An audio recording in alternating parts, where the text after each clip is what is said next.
That deadly bomb cyclone in the northwest. The extreme weather on both coasts, the deadly bomb cyclone.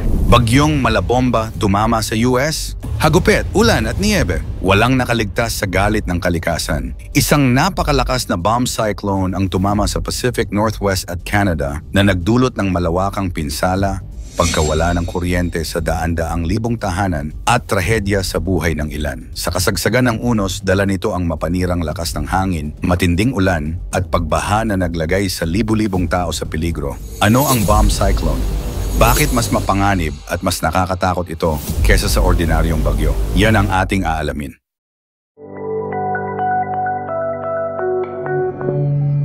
Martes ng gabi, Nobyembre 19, nang magsimula ang bangungot, isang napakalakas na bomb cyclone, isang pambihirang uri ng bagyo na bumibilis sa lakas tulad ng pagsabog ng bomba, ang rumagasa sa Pacific Northwest at sa British Columbia ng Canada. Ang bilis ng hangin ay umabot sa 77 miles per hour na may mas malalakas pang bugso sa baybayin na umabot sa 100 at 1 milya bawat oras. Sa Seattle, ang isa sa mga pinakamalalang tinamaan, mahigit 450,000 Puget Sound Energy customers ang nawalan ng kuryente. Sa buong estado ng Washington, halos 290,000 kabahayan at negosyo ang nagdusa sa dilim. Sa Canada naman, 70,000 na mga residente ang nawalan din ng supply ng kuryente sa British Columbia. Sa Bellevue, isang trahedya ang naganap nang bumagsak ang puno sa bahay ng isang mag-asawa habang naliligo ang babae. Siya ay nasawi habang ang kanyang asawa ay sa pilitang inilikas para sa kaligtasan. Sa Linwood, isang malaking puno ang bumagsak sa kampo ng mga homeless, dahilan upang mamatay ang isa pang babae sa gitna ng bagyo. Ang pinsala ay malawak, mga punong kahoy na bumagsak sa mga kalsada, bahay na natabunan ng putik at mga sasakyang nawasak ng tumilapon na mga sanga. Sa Issaquah, Washington, iniulat ng mga residente na ang mga lansangan ay mistulang gubat na nawasak. Ayon kay Tracy Malloy, isang residente, para kang nagising sa isang post-apocalyptic na mundo. Hindi agad natapos ang trahedya ng bomb cyclone. Nang humupa ang hangin, isang atmospheric river, ang fire hose ng ulan, ang nagdala ng walang tigil na pagbaha sa Northern California at Oregon. Ang Northern San Francisco Bay Area ay tinamaan ng ulan na umabot ang hanggang 16 pulgada sa loob lamang ng 48 oras. Ang mga pagguho ng lupa, flash floods at debris flows ay nagdulot ng matinding problema sa mga residente. Sa Northern California, nagbunga ito ng pagsasara ng Interstate 5 habang ang mga kalsada sa Sierra Nevada ay binaha at binagyo ng niyebe na umabot sa 15 pulgada. Sa mga bundok, ang mga rating pagbagsak ng niyebe ay umabot ng 3 pulgada kada oras na nagdulot ng mga kondisyon ng blizzard at pahirapang paglalakbay. Sa Oregon at Washington, ilang ferry routes ang kinansela dahil sa matitinding alon at malalakas na hangin. Sa Port Townsend, ang mga residente ay napilitang manatili sa loob ng bahay habang ang mga kalsada ay tinabunan ng sanga, niyebe at putik. Paano nabubuo ang isang bomb cyclone? Ang bomb cyclone ay isang bihirang uri ng bagyo na nangyayari kapag ang presyo ng atmosfera ay biglang bumagsak ng higit sa 24 millibars sa loob ng 24 oras. Ang ganitong biglaang pag-intensify ay tinatawag na bombogenesis. Ang resulta? Isang bagyong may lakas ng isang hurricane ngunit nagaganap sa malamig na klima. Karaniwang nangyayari ito sa mga buwan ng taglamig sa mga baybayin kung saan ang hangin mula sa karagatan ay sumasalubong sa malamig na hangin mula sa lupa.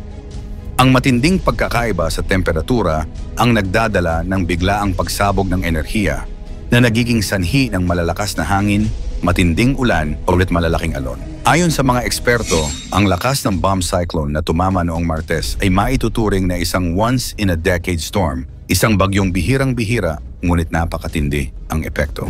Bakit ito nangyayari? Ang sagot ay nakaugnay sa pagbabago ng klima.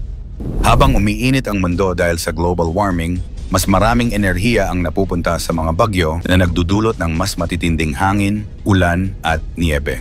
Ang pag-init ng karagatan ay nagbibigay ng dagdag na moisture na nagpapalakas sa mga atmospheric rivers, parang isang walang hanggang gripo ng ulan na pinagsasama ng bomb cyclone. Dagdag pa rito, ang mas mabilis na pagtunaw ng yelo sa mga polar region ay nagdudulot ng mas malalaking pagkakaiba sa presyo ng atmosfera. Ang epekto? Mas madalas at mas malalakas na bomb cyclone.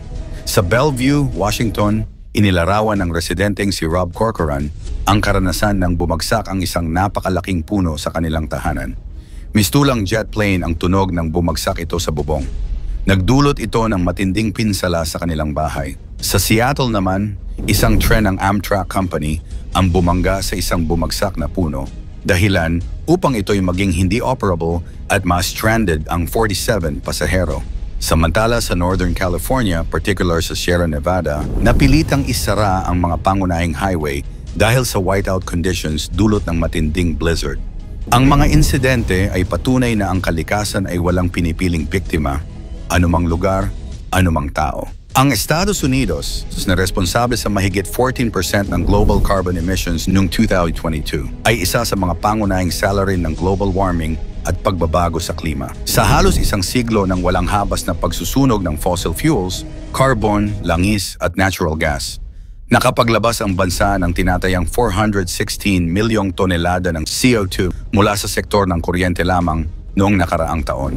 Ang kanilang pamamayagpag sa industrial sector ay nagresulta ng mapaminsalang epekto sa kalikasan. Ang mga numerong ito ay hindi lamang simpleng datos.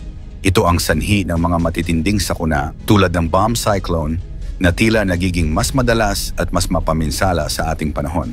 Ang maiinit na temperatura mula sa global warming ay nagpapabilis ng evaporation ng tubig na nagdudulot ng mas matitinding atmospheric rivers.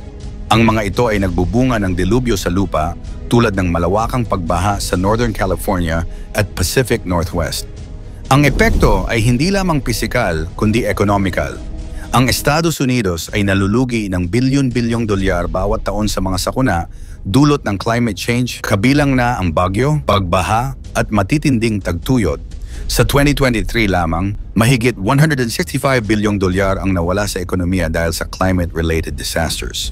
Ngunit ang mas malala, ang kontribusyon ng US sa global emissions ay nagpapabilis sa pandaigdigang trahedya, ang pagtunaw ng Arctic ice, pagtaas ng sea levels na nagbabanta sa mahigit 40% ng populasyon sa mundo na nakatira malapit sa baybayin, at ang mas madalas na heat waves na pumapatay ng libu-libong tao taon-taon. Ang bomb cyclone ay nagiging simbolo ng galit ng kalikasan. Ang bawat bagyo na nagbubulabog sa mga lungsod, bawat pagbaha na lumulunod sa mga komunidad, at bawat ulat ng pagkamatay ay tila babala sa sangkatauhan. Hindi ito aksidente, ito ay resulta ng kapabayaan. Kung ang US na siyang isa sa pinakamalaking tagapaglabas ng greenhouse gases ay hindi kikilos ng mabilis, patuloy na maghahasik ng lagim ang mga dilubyong tulad nito.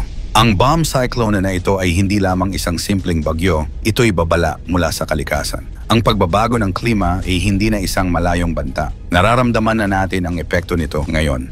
Panahon na upang kumilos, bawasan ang carbon emissions, magtanim ng mas maraming puno, at suportahan ang mga green energy solutions.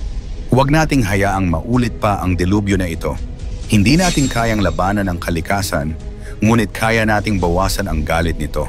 Ang ganitong mga trahedya ay paalala na ang galit ng kalikasan ay hindi dapat balewalain. Sa bawat galaw natin, tanungin ang sarili, ano ang ginagawa ko para protektahan ang ating mundo? Ikomento mo naman ito sa ibaba. Huwag kalimutang i-like at i-share. Maraming salamat at God bless. Salamat at